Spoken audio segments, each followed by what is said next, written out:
একটি গুরুত্বপূর্ণ একটি তথ্য শেয়ার করছি। যাদের যাদের হচ্ছে ইন্ডিয়ান গ্যাস রয়েছে, তো তাদের কিন্তু বর্তমানে আজ থেকে ইকোআইসি যে প্রসেসটি শুরু হয়েছে।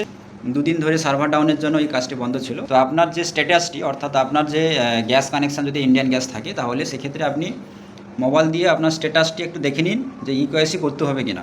এটি করার জন্য সর্বপ্রথম প্লে স্টোর থেকে একটি অ্যাপস ইনস্টল করে নেবেন, সেটি হচ্ছে ইন্ডিয়ান ওয়েল ওয়ান বলে। তো সেই অ্যাপসটি আমার ইনস্টল করা রয়েছে, ওপেন করে নেব। ওপেন করা হয়ে গেলে ওপরের দিকে এই জায়গাতে টাচ করবেন। এখানে টাচ করলে আপনাদের সামনে এরকম একটি ড্যাশবোর্ড আসবে। এখানে যে অপশানটি রয়েছে কানেকশান ডিটেলস বলে, এইখানে টাচ করবেন। টাচ করলে আমার এখানে সম্পূর্ণ পুরো ডিটেলসটা দেখাচ্ছে। তো যেহেতু লগ ইন করা রয়েছে, আপনাদের কিন্তু ফার্স্ট এইখানে টাচ করলে রেজিস্টার করতে হবে। এলপিজি আইডি নম্বর লাগবে একটি আপনাদের বইয়ের মধ্যে, অথবা আপনার যে ডিস্ট্রিবিউটার রয়েছে সেখান থেকে আপনার নামের যে এলপিজি আইডি নম্বরটি সেটি আপনি জেনে নেবেন, বা অনেকেরই বইতে লেখা রয়েছে এলপিজি আইডি নম্বর 16খানা ডিজিটের হয়। তো সেই ডিজিটটি বসিয়ে আপনি রেজিস্টার করে নেবেন, এবং আপনার মোবাইল নাম্বার লাগবে। মোবাইল নাম্বার এবং একটি পাসওয়ার্ড জেনারেট করে যখনই আপনি রেজিস্টার কমপ্লিট করবেন, তো লগ ইন করলে কিন্তু আপনার এরকমই কিন্তু একটি ড্যাশবোর্ড আসবে। তো এখানে তো সমস্ত রকমের ডিটেলসগুলো দেখতে পাবো।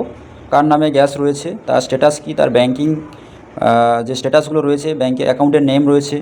এখানে আপনাদের এলপিজি আইডি নম্বর রয়েছে।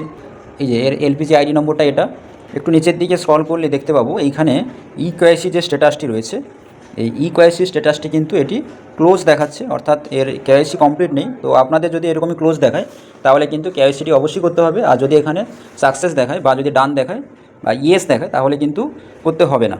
তো এটি করার জন্য কিন্তু এখানে টাচ করবে। টাচ করার পরে চেকবক্সে টাচ করে এখানে টিকচিহ্ন দেবেন। টিকচিহ্ন দিয়ে এখানে ফেস স্ক্যান বলে যে অপশানটি রয়েছে এখানে নিচের দিকে, এখানে টাচ করতে হবে। টাচ করার পর যে ব্যক্তির গ্যাস কানেকশান, অর্থাৎ যে ব্যক্তির নামে রয়েছে, তার যে অথেন্টিকেশান করতে হবে, ফেস অথেন্টিকেশান, এটি করা হয়ে গেলে সম্পূর্ণভাবে কমপ্লিট হবে। তো এইভাবে হচ্ছে আপনি আপনার স্ট্যাটাসটি দেখে নিন আগে ইকোআইসি করতে হবে কিনা। আর এই বিষয়ে যদি কোনো রকম ডাউট থাকে কমেন্টে জানাবেন। পুরো ফুল পদ্ধতি, অর্থাৎ এই ইন্ডিয়ান ওয়েল গ্যাসের যে পুরো ফুল পদ্ধতি ইকোআইসি করার যে পুরো প্রসেসটা একটি ছোটো ভিডিওর মধ্যে দেওয়া হয়েছে। তো সেটিও দেখে আপনি জেনে নিতে পারেন। আশা করি কিছুটা হলে অনেকের এই তথ্য থেকে হেল্প হবে। ধন্যবাদ।